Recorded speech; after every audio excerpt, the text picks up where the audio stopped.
Hello, আজকে আমি এই পিকচারটা পেন্টিং করব। So let's go. Hello everyone, আসসালামু আলাইকুম। অনেক দিন পর আমি একটা ক্যানভাসের পেন্টিং টিউটোরিয়াল নিয়ে এসেছি। তো এই ক্যানভাসের পেন্টিংয়ের রেফারেন্সটা আমি একটা পিকচার থেকে নিয়েছি। তো এই পেন্টিংটাতে অনেক অনেক ডিটেলসের কাজ ছিল। এটা করতে আমার অনেক দিন লেগেছে। তো এখানে আমি পেন্টিংয়ের রেফারেন্স হিসেবে যেটা করতে চেয়েছি, এখানে একটা পুরনো দেয়ালটা আমি কালারের জন্য এখানে ব্ল্যাক কালার, ব্রাউন কালার এগুলো ইউজ করেছি। তো এটা দিয়ে আমি একটা ব্যাকগ্রাউন্ডের কালার করে নিয়েছি। এইখানে যা যা ডিটেলসের কাজ ছিল সব করার ট্রাই করেছি। এটা পিকচারের মতো পুরোপুরি সেমভাবে আমি করার অনেক ট্রাই করেছি। এটা করতে আমার প্রায় 2 সপ্তাহের মতো লেগেছে। আসলে সময় যে কোন দিক দিয়ে চলে যায় টেরই পাওয়া যায় না। তো এটা করতে আমার সময় লাগার কারণ হচ্ছে যে ইদানিং নানান ব্যস্ততার মধ্যে দিয়ে যাচ্ছিলাম। তো সেজন্য তেমন একটা ক্যানভাসে পেন্টিং করা হয় নাই। আমি এটাই একটু একটু করে শেষ করতেছিলাম। তো এই ক্যানভাসটাতে আমার স্পেশালি ছিল এই যে ফুলের টপটা।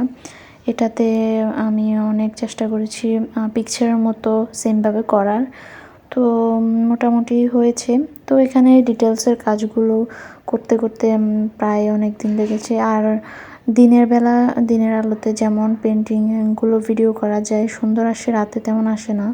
তো সেই জন্য আমি বেশিরভাগই দিনে করতাম, পেন্টিংগুলো শেষ করতাম।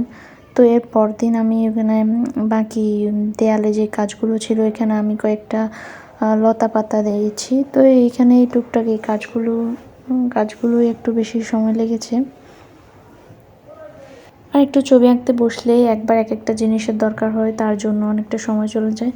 তো আমি এখানে আবার বসে বসে আইসক্রিম খাচ্ছিলাম। এটারও আমি একটা ছোট ক্লিপ নিয়ে নিয়েছি। তো এই ছবিটাতে আমি যে ডিটেলসের কাজগুলো করেছি সেটা আমি এই 00 সাইজের ব্রাশ দিয়ে করেছি। এটা দিয়ে আমার ছোট ছোট ডিটেলসের কাজগুলো করতে খুব ভালো লাগে, ইজিলি করা যায়। এরপর সব কিছু শেষ করার পর আমি এখানে টবের যে গাছটা সেটার জন্য ডালপালাগুলো এঁকে নিচ্ছিলাম। এখানে আমি একটু ব্ল্যাক অ্যান্ড গ্রিন দিয়ে করেছি। এরপর পাতাগুলোতে আমি ডার্ক গ্রিন কালার ইউজ করেছি। এখানে ছোট ছোট পাতাগুলো আমি ব্রাশ দিয়েই করেছি। এরপর এখানে আমি বারবার দেখতেছিলাম টবটাতে কীভাবে একটু রিয়েলভাবে করা যায়। তো এরপর এটা হচ্ছে এর পরের দিনের। এখানেও আমি চকলেট খাচ্ছিলাম। এরপর আজকে আমি এটা শেষ করব। তো এই জন্য আমি সব কিছু আরও ভালোভাবে করে ব্যাক ক্যামেরাতে সব কিছু শেষ করে এখানে আমি যে 2-3টা ফুল অ্যাড করেছি সেগুলো আগে নিচ্ছিলাম এখানে। তো এখানে আমি হালকা একটু red colour and white colour mix করে এই ফুলের কালারগুলো করেছি।